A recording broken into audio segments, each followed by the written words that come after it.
Guys এখন আপনারা দেখতে পাচ্ছেন এই যে এখানে চারমারা টুর্নামেন্টে চলছে আর এদিকে দাদু ফিল্ডিং করছে। দাদু এই টিমের ক্যাপ্টেন। এই লোক আজ পাশা বলি দিয়ে এসেছে। আজ ম্যাচ জেতারই একটা লক্ষ্যমাত্রায় তারা রয়েছে। এর মধ্যে জিততেই হবে, তাদের এই একটা মনোকামনা নিয়ে রয়েছে। তিনি ধুতি পরে এসেছে মা কালীর পুজো দিয়ে, ময়দানপুর থেকে তিনি এসেছেন পুজো করে। আর তার ফিল্ডিং দেখে আমরা খুবই মনোমুগ্ধ।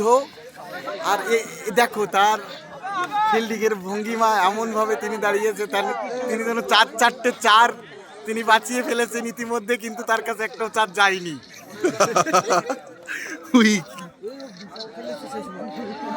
দাদু